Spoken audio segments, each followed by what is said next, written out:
الحمدللہ ثم الحمدللہ میں اپنے میرے کو عرض کرنا چاہنا ہوں کہ عرس مبارک کی محفل یہ بڑی نورانی محفل ہوگی سبحان اللہ یہ اللہ تعالیٰ نے سارے انہیں فضل ہے دیا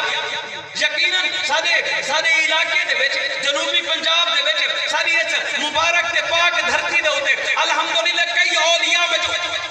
سبحان اللہ انہاں دے وچ حضرت پیر چانن رحمت اللہ علیہ یقیناً ایک درخشن دا ستارہ ہن پہ یہ چمکتے پہ ہن پہ میں اپنے وینا کو عرض کرنا چاہنا اولیاء دی پہچان ہے پہ جب دنیا دے وچ موجود ہوویں ولوی لوگ انہاں دے کول مستفید تھی دین جب دنیا تے رخصت جو تھی ونن ولوی انہاں دی مزارات ہوتے یقیناً مزارات ہوتے نورانی محفلاں دا اہتمام بھی تھیندا ہے پیا اوندا درود و سلام تے صلاۃ و سلام دے کے تیرے جاری بھی سبحان اللہ جاری ہے دراصل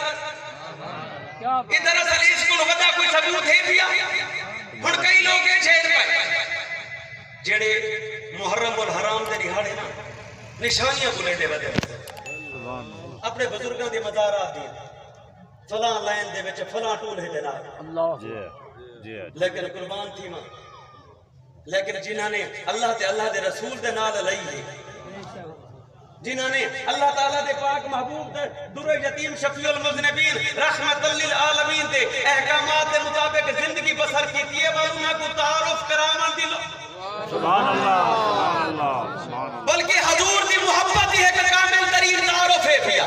حضور دے غلام توجہ فرمائے تو اس نورانی عرفانی ذکر کی محفل دے وچ میں فقیر سید اپنے بھراواں دے سامنے اولیاء دے امام دا ذکر سنا سبحان اللہ توجہ فرمائے تو الحمدللہ ثم الحمدللہ اولیاء دے نال یقیناً منن والے چھے الحمدللہ ثم الحمدللہ سارے ہوتے اولیاء دے صوفیاء دا ہاتھ ہے پیا اے اللہ پاک دا خاص فضل و کرم ہے پیا کئی لوگ مان کریں گے اپنے رزق تے اپنے جائیداداں تے اپنے یقیناً کردار تے اپنے عمل تے اسا فقیراں دا ایمان کامل ہے سب آسرا ہے مٹے بدل بے شک گناہگار ہاں بے شک خطاکار ہاں بے شک سیاہکار ہاں ناقص العمل ہاں مولا والوی تے تواڈے محبوب درجہ سبحان اللہ بل میں تے اپنے تعارف اس انداز وچ کرانا چاہنا اس انداز وچ کرانا چاہنا نہ رئیس ہوں نہ امیر ہوں واہ واہ جنہاں کئی لوگ اپنی امیری دے مان کریں گے سبحان اللہ کئی لوگ اپنی یقیناً اپنے رزق دے بیلنس تے